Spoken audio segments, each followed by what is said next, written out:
Hello everyone, and welcome to Ireland Technologies presentation on DrayTek's Auto Configuration Server System Integrator, which is also known as VigorACS SI.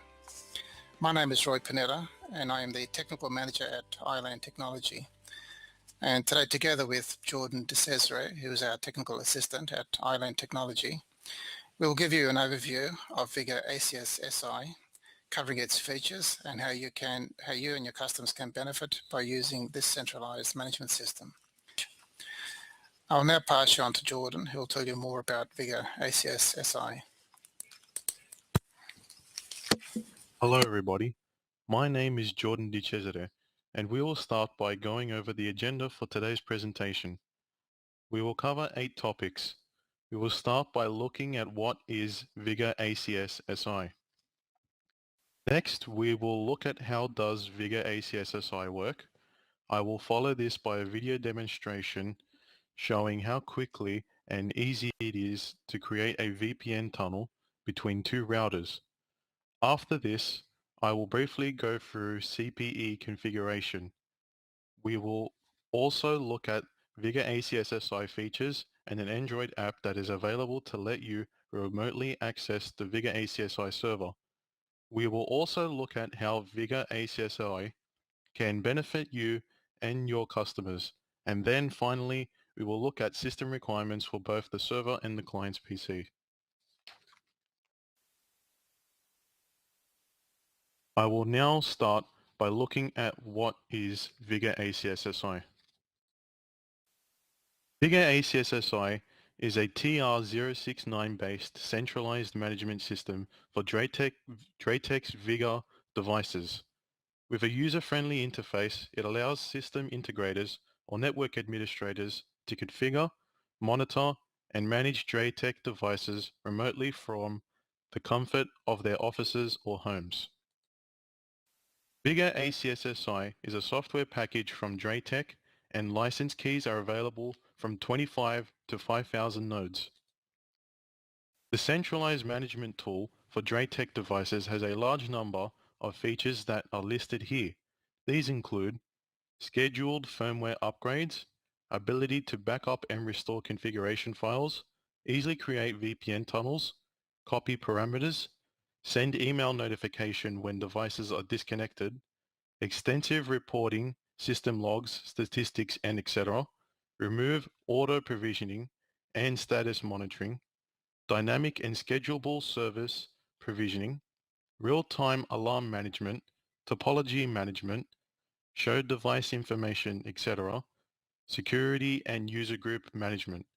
I will go into more detail later on of some of these features.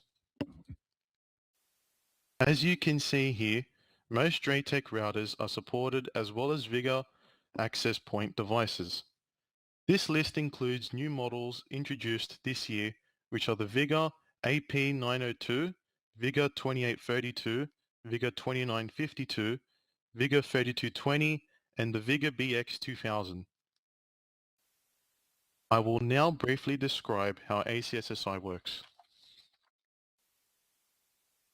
ACSSI utilizes the TR069 standard for communication between the ACSSI server and CPE devices. As you can see here, we can have any number of DrayTek devices on the internet that can be managed by the ACS server. There is also an Android ACS app available for remote access to the ACS server. I will talk more about this later. As mentioned, VigorACS uses TR069 protocol to communicate with DrayTek devices. TR069 was developed for automatic configuration of modems, routers, gateways, access points, and etc.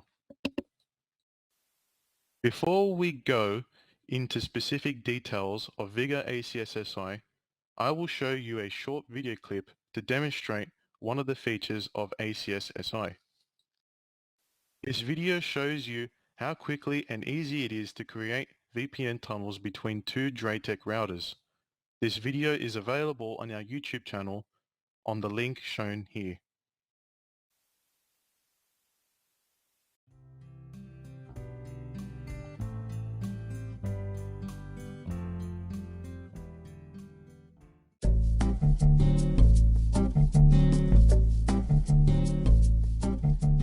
morning everyone. Let me show you a quick demo how you can build VPN connections using VigorACS SI in no time with highest accuracy.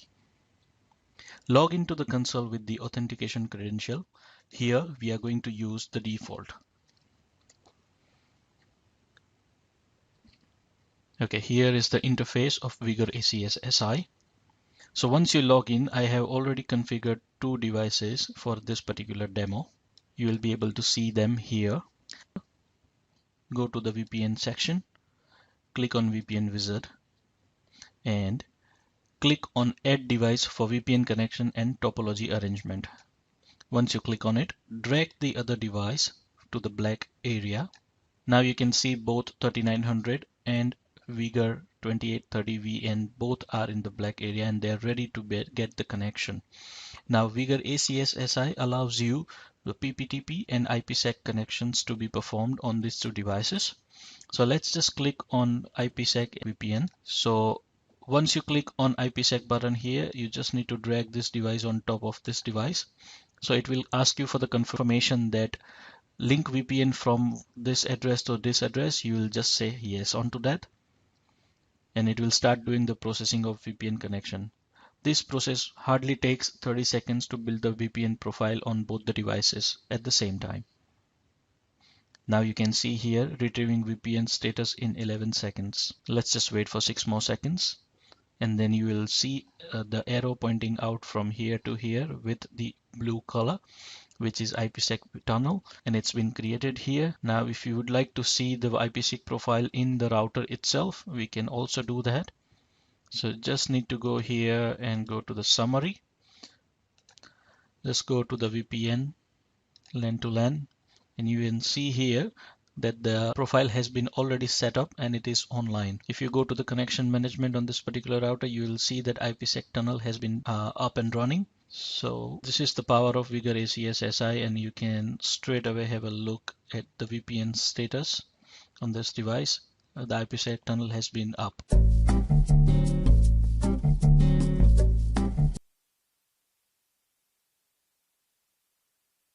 I hope that you have found the video informative, and as you have seen, creating VPN tunnels is made easy when using ACS SI. No special skills are required. You just drag and drop the icons and all the work is done for you in the background. Now that you have seen what VigorACS can do, I will briefly go through the configuration required on CPE devices to allow them to communicate with VigorACS SI.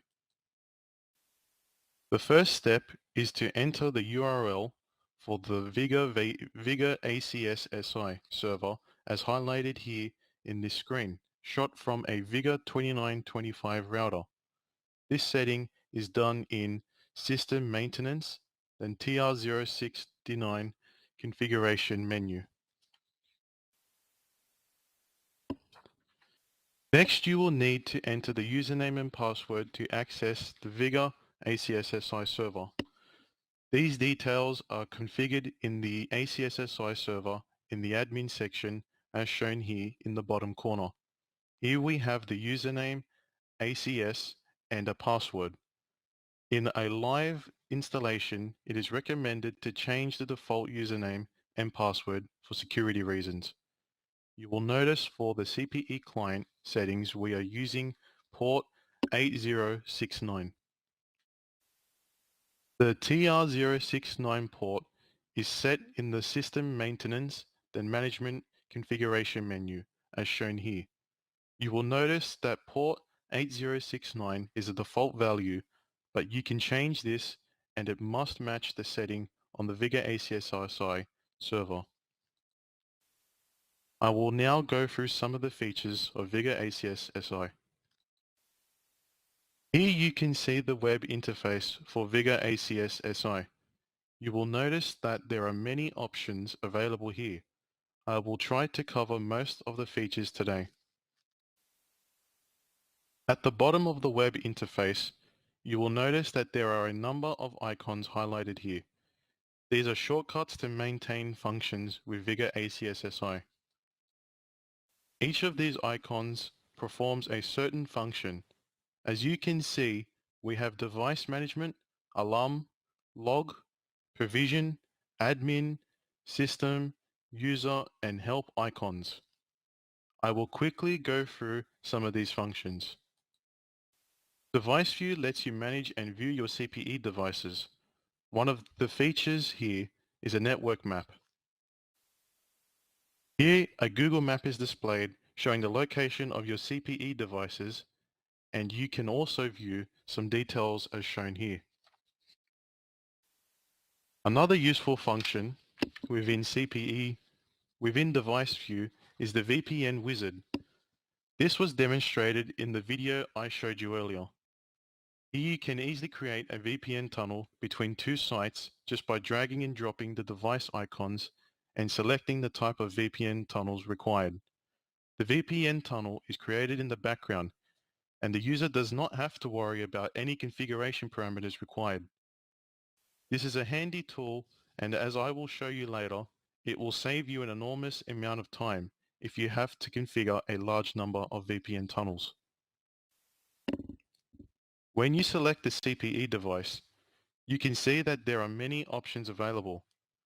Here we have selected the System tab for one device, and as you can see from the list, you can look at the status, system logs, change passwords, upgrade firmware, and so on. Here we have selected Copy Parameters. A wizard option is to carry out firmware upgrades on your CPE devices. Here you can select the devices you wish to upgrade as well as the firmware file to install and then click Apply to install. This task can also be scheduled to be carried out after hours or at a more convenient time. You do need to be at the console to start the upgrades. Another wizard option is Configuration Backup and Restore. Here you can schedule regular backups of router configurations as shown here. You can also restore a previous configuration to the selected devices. VigorACS also has extensive reporting available. Reports cover device summary, status of individual CPEs, LAN or WAN statistics, graphical reports, firmware reports, and CPE IP overview. Here we have the status overview report. Inventory view provides a list of all the CPEs being monitored. It is also able to automatically categorize the CPEs based on the router series. VigorACS records alarms in real time and can send out alerts for certain fault conditions. As you can see in this screenshot, the alarm message includes the time, device name, its MAC address, the alarm level, and alarm type. Here we have settings required to email an alarm when it occurs.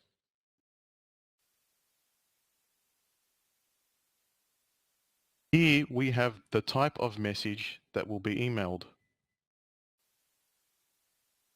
The log view page displays the two types of logs. These are device action and system logs. Device action records network activity data of the CPEs such as download, reboot, parameters, objects added or deleted, etc. System page displays the change made of the CPEs by ACS-SI, including network names, CPE names, CPE locations, and etc. Auto provisioning lets network administrators to schedule provisioning of new devices as well as scheduling firmware updates and etc. This will reduce the cost of on-site support. In the admin option, you can configure device parameters as shown here. Finally, we have the user panel. Here we can set up the users who will be using the system. The next topic on our agenda is to look at the ACS-SI Android app developed by DrayTek. This app can be downloaded from Google Play Store and can be installed on any Android smartphone or Android tablet. It will let you monitor your network from any location. Your smartphone or tablet will connect to your ACS-SI server and you will be able to carry out many functions remotely. Here we have a list of what you can do with the app. You can check for alarms and alarm history, have device view, and look at the logs, etc. This shows you the log interface where you have to log into the VigorACS SSI server. After you log in, you can have a look at the alarm log. You can also look at the alarm log history. Another view is the device view. Then we have the reboot log. And we can look at the set parameter logs. I will now go through some of the benefits of using ACS-SI, especially if you have a large network to manage. I mentioned some of the features of TR069, and here we have a summary of the benefits of TR069. These are that it provides CPE WAN Management Protocols, or CWMP, device configuration. Service providers can offer dynamic services such as home networking, etc., that are centrally managed by ACS. Also, support calls will be reduced since customer devices will be monitored and any issues can be resolved quickly before they become a major problem. I will go over a couple of examples to show how you can achieve cost savings by reducing the time required to perform tasks that would normally take a very long time on a large network with many CPE devices. We will look at a network that has 500 CPE devices and all require a VPN tunnel to be established, as well as the firmware upgraded. Firstly, we will look at the amount of time it takes to create 500 VPN tunnels. If we were to create each VPN tunnel manually, you will need to log into each router and create the required configuration and test that it is working okay. If we allow 10 minutes for each VPN tunnel, then to create 500 VPN tunnels will take us about 83 hours and 20 minutes. As you have seen in the video demonstration, creating a VPN tunnel is much faster. It will take between 10 seconds to 1 minute. If we allow 1 minute for each VPN to be created, then it will take 8 hours and 20 minutes to create 500 VPN tunnels. This will give you a time saving of 75 hours, which will reflect on reduced costs. In another example, we will look at the time it takes to upgrade the firmware for 500 routers. If we were to log in remotely to each router, upgrade the firmware manually, it will take about 5 minutes per router. So to upgrade 500 routers, it will take 41 hours and 40 minutes. Now, if we carry out this task using ACS-SI, it will take about 15 seconds per router. So to upgrade 500 routers, it will take 4 hours. This will result in a time saving of 37 hours, resulting in further cost savings. Also, it is worth mentioning that firmware upgrades can be scheduled to run automatically without user intervention. In this case, you just create a schedule with the required devices selected with the correct firmware and let it run overnight, so you will save even more time. So as you can see here, if we had to create 500 VPN tunnels and carry out 500 firmware upgrades, we will save about 112 hours compared to when we had to do it manually. I will now go through the system requirements for an ACS-SI installation. For the ACS-SI server, the minimum requirements are an Intel Pentium CPU at 1 GHz or above, 2 GB of DDR2 DRAM or above, and at least 80 GB of hard disk space. These low requirements mean that most PCs will be suitable. This table shows the recommended hardware based on the number of CPE nodes that will be managed. You can see here that for over 5,000 nodes, you will require more memory as well as only using a Linux operating system. For the client PC that will be used to access the server, the minimum requirements are using Adobe Flash Player 9.0 and a web browser such as Internet Explorer, Firefox, Safari, or Opera. ACS-SI can be installed on the operating systems shown here. The operating system can be Windows 2003 up to Windows 8 or 10. A number of Unix or Linux operating system is also supported, which are shown here. If the number of nodes to be managed exceeds 5,000, it is recommended to install ACS-SI on a Linux server. Finally, if you wish to try VigorACS, please contact our sales staff and we will set up an account for you on our server so you can try it for 30 days. We will install VigorACS on our system to make it easy for you. You can then add the devices and try out the various features available. For more information on VigorACS is available from our website www.draytek.com.au. For more product information or if you wish to try VigorACS, please send an email to sales@draytek.com.au. The messages to take away from this presentation are VigorACS is now available. Network administrators can easily manage and maintain their DrayTek network, helps reduce support calls by proactively monitoring customer networks, and cost benefits by reducing time to carry out tasks on a large network. Now we have time to take any questions from you, so feel free to type any questions to us. Hopefully we'll provide the right answers for you.